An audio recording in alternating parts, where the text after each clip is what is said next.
Good morning, good afternoon, good evening. This is Alan Burgos from the hashtag Walk with Lan channel. Welcome and welcome back to our channel.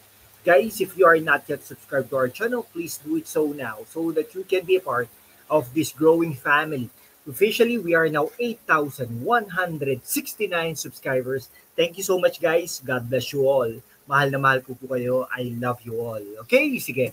Ang pag-usapan po natin today ay yung kay Senator Alan Peter Cayetano, no? Si Alan Peter Cayetano po ay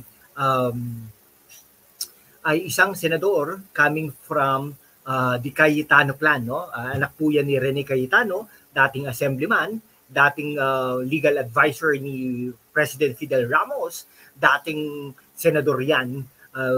From ano po yan, no? From Pateros, Taguig at saka Muntinlupa, no? Pero nung naging senador siya, Taguig po yan, Taguig Pateros, okay? Ayan, tapos marami pong eskwelahan na pinangalan sa kanya, El Compañero, something like that, okay? So ang kapatid po niyan, si Alan Peter Cayetano, ay si Pia Cayetano na tatakbo bilang senador ng Pilipinas this 2025. Okay, so dati rin pong DFA secretary.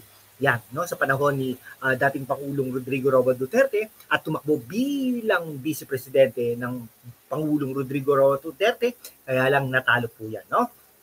Nagkainitan po yan, no, in the recent weeks, si Nancy Binay na senador from Makati naman at tatakbo bilang mayor ng Makati City pagdating ng 2025, kalaban niya ang brother-in-law niya, no?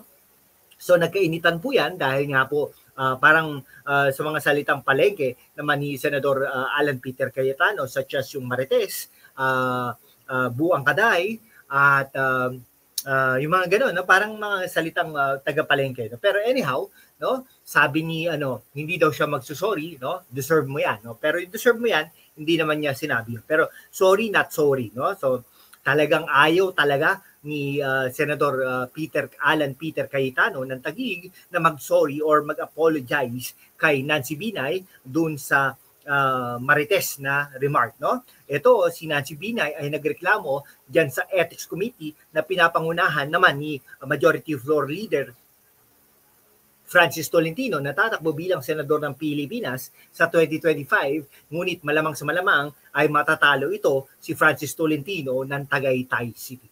Okay? Talagang si Senador Nancy Binay ay naghihintay pa rin hanggang ngayon ng apology mula sa kanyang political rival na Senador Alan Peter Cayetano na Taguig City, no?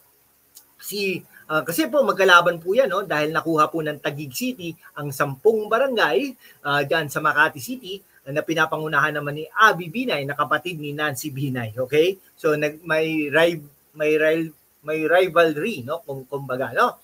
So si Binay talagang nagbigay ng statement in reaction dun sa plan ng Senado Ethics Committee na chaired by the Majority Floor Leader Francis Tolentino to set up mediation, no, between her and Cayetano. Okay? So si Binay said she would like to clarify Tolentino's statement in an interview that Cayetano had apologized to Binay already, no? So ibig sabihin, naghihintay ng apology, no, si Senador Binay galing kay Senador Cayetano. Asa pa, di ba? So sabi naman ni Cayetano has apologized for his behavior during July 10 hearing, but it was not addressed to Binay. Okay, so nag-apologize siya pero hindi po ina-address kay Nancy Binay, no? It was instead addressed to the Department of Public Works and Highways, officials who had witnessed the heated exchange between Binay and Cayetano during the July 3 hearing. Ay, nako po. Bakit ganon? Bakit ganon? Okay, kasi hindi po natin nare-realize kasi, no, may mga ginagawa tayong mali, no? Napanood po natin ang panayam kay Senador Francis Tolentino kahapon at nais lang po nating linawin na ang apology was directed solely to the officials of the DPWH who attended the hearing, sabi ni Binay nung kahapon, diba? So, sabi naman ni Nancy Binay na open naman po siya to have reconciliation or conciliation talks with Senator Alan Peter Cayetano ng Taguig, no? So, kasi si Senator Nancy Binay ng Makati ay nag-file po ng ethics complaint against Cayetano for calling her buwang. Ang cute no? Kasi habang papalis po si Nancy Binay, tinawag pong buwang. Hindi ko po alam kung narinig po ito ni Nancy Binay. Kasi kung narinig po ito, ay talagang baka naman bumalik pa no? Si Nancy Binay sa floor, ay sa committee hearing, ay si Nancy Binay po ay hindi po miyembro ng committee na yon, no? Yung committee on accounts, no? Pumunta lang po siya doon para maliwanagan, no? Tapos tinawag din po siyang marites doon sa July 3 hearing ng Senate Accounts Committee na pinapangunahan naman ni Senador Alan Peter Cayetano. No, yung investigasyon na ito ay naging ugat no doon sa speech yung sa speech, privilege speech ni Senate President Francis Escudero regarding doon sa ballooning cost of the new Senate building. 21 billion, 23 billion, naku po. Umpisa nga nun, 8 billion daw, naku po. Ano ba yun? 8 billion? Ano, marami na napakain na tao yan. No, 21 billion, naku po. 23 billion, namumurahan kayo dyan sa mga bilyones na yan. Nako po. Ay, nako, mga senador kayo. Tapos gusto pang dagdagan, no? Gusto pang dagdagan ni Senador Robin Padilla ng instead of 24 ay gawing 54. No, para truly represented ang bawat region. Nako po. Okay, bakit hindi na lang kayo 24, no? Sa buong no? Tigi-isa, no?